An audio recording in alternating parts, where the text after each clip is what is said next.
Meio-dia, 6 minutos pelo horário de Brasília. Antes de eu apresentar o nosso entrevistado desse Band News no meio do dia, boa tarde, Pablo Ribeiro. E aí, Débora, tudo bem? Boa tarde para quem tá ligado também na Band News FM. O Brasil entrou no período de seca com o pior volume de chuva registrado nos reservatórios em 91 anos. De acordo com o Operador Nacional do Sistema Elétrico, os reservatórios de hidrelétricas do Sudeste e Centro-Oeste do país, que representam 70% da capacidade de armazenamento, finalizaram o mês de abril com um nível de armazenamento médio de 34%. E esse é o menor volume registrado para o mês desde 2015. Quando a gente fala sobre os reservatórios, a preocupação é em relação ao abastecimento e fornecimento de energia elétrica. E é sobre esse assunto que a gente conversa agora com o ministro de Minas e Energia.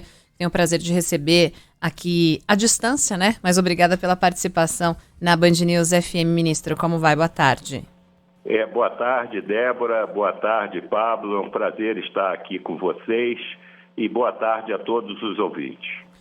Bom, ministro, eu falava do balanço do mês de abril, que marcou o fim também do período de chuvas mais intensas, né? Em teoria, a gente teve aí números abaixo da média e os reservatórios das principais hidrelétricas, então, entrando nessa estação mais seca do ano, daqui a pouco começa o inverno com níveis muito baixos. Segundo uma projeção do próprio Ministério de Minas e Energia, se nenhuma medida for tomada, esses reservatórios podem chegar a 14% da capacidade ainda este ano.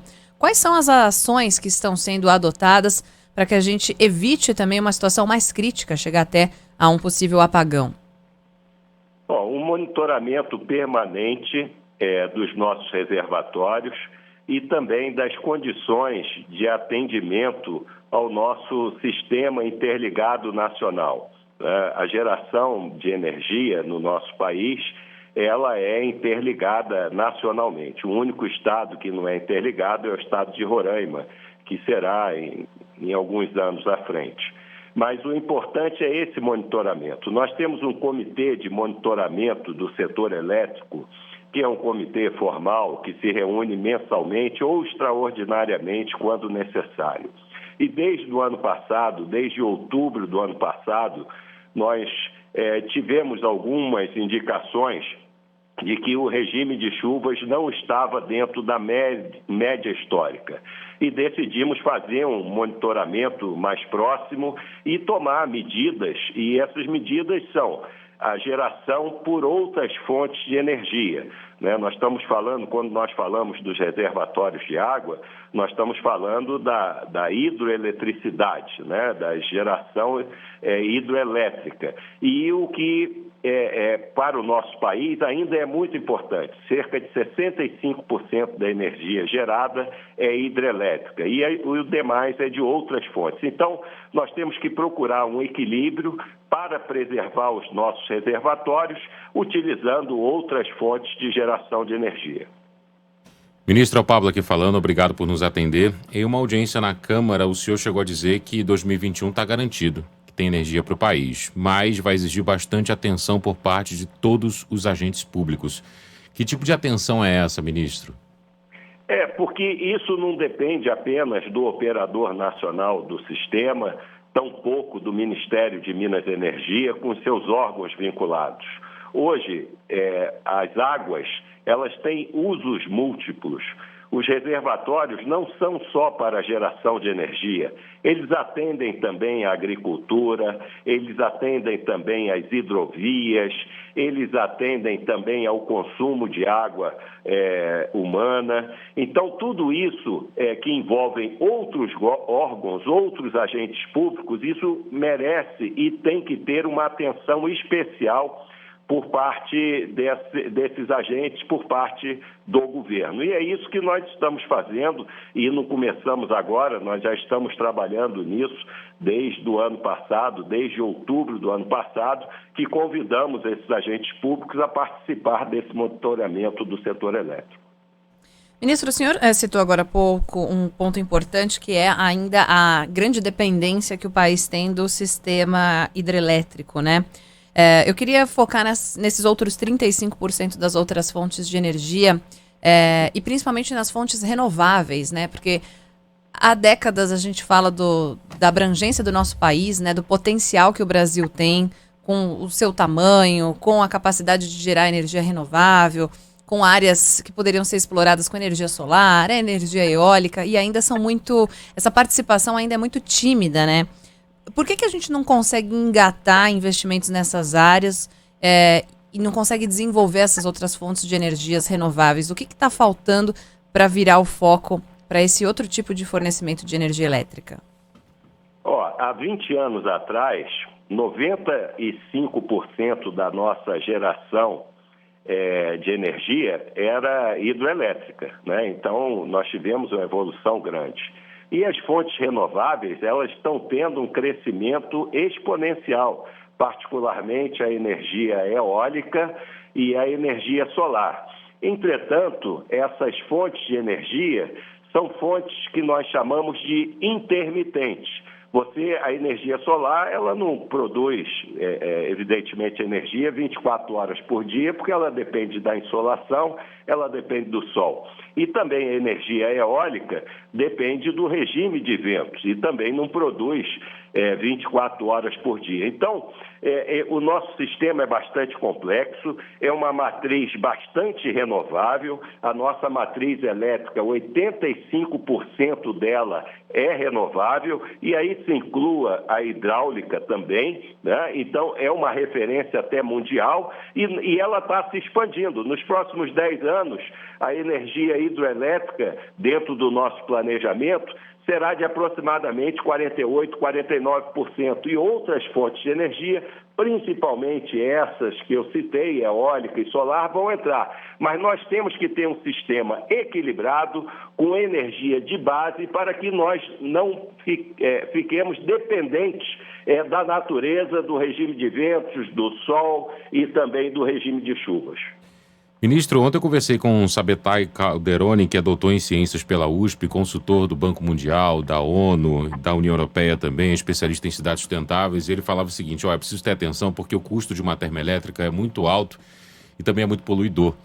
E no momento em que o Brasil tenta explicar ao mundo que tem sim possibilidade de ser um país sustentável, tem sim a possibilidade de mostrar uma Amazônia diferente daquela com que o mundo atualmente enxerga. Quando a gente observa os números, são quase 4 bilhões de reais gastos só nos 3 primeiros meses desse ano, ou seja, um número já maior do que em 2020. Como sustentar o discurso que o presidente Bolsonaro utilizou na cúpula de líderes sobre o clima e, ao mesmo tempo, justificar o uso das termoelétricas nesse momento, que é algo tão custoso e tão poluidor? É muito fácil. Nós somos um dos países no mundo que menos gera energia térmica, né? Particularmente de combustíveis fósseis, que é o que polui. O Brasil é referência, o Brasil é um dos campeões globais de transição energética. Eu tive uma reunião ainda há pouco que nós estamos nos preparando para liderar um grupo de países e fomos escolhidos justamente pela limpeza da nossa matriz elétrica para mostrar aos outros que caminhos tomar para melhorar justamente a descarbonização do mundo. Então, o Brasil, nessa questão, é exemplo. O nosso problema é que a nossa matriz, por ser muito renovável, nós não temos, por exemplo, a quantidade de usinas nucleares que seriam desejáveis e que estava no planejamento do país há 40 anos atrás.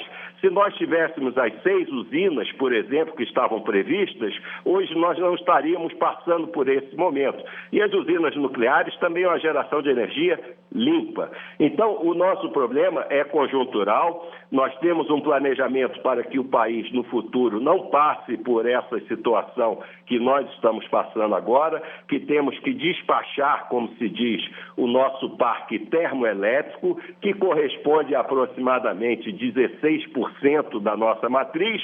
E eu vou lhe dar mais um dado. A nossa matriz, 85% dela é de energia limpa e renovável. E no mundo, os países mais desenvolvidos, a média deles é em torno de 24%. Estamos conversando aqui na Band News FM, para você que ligou o seu rádio agora, você que acompanha a nossa programação nas redes sociais também com imagens, Estamos conversando com o ministro de Minas e Energia, Bento Albuquerque. Ministro, o senhor falava então das usinas térmicas, acabam gerando energia mais cara e o consumidor vem pagando a tarifa mais elevada com o acionamento da bandeira vermelha no mês de maio. Quando a gente fala de conta de luz, geração de energia, o ouvinte que está nos acompanhando agora já pensa no que pesa muito no bolso, em um momento de inflação, de custos altos com a pandemia, né, em que muitas pessoas precisam se reorganizar. Muitos empresários também, né, que precisam bancar os seus negócios, pagando as contas dos funcionários, mas também o aluguel, a conta de água, a conta de luz, que tem um peso importante. O que a gente pode trazer de panorama e previsão em relação a essas bandeiras tarifárias?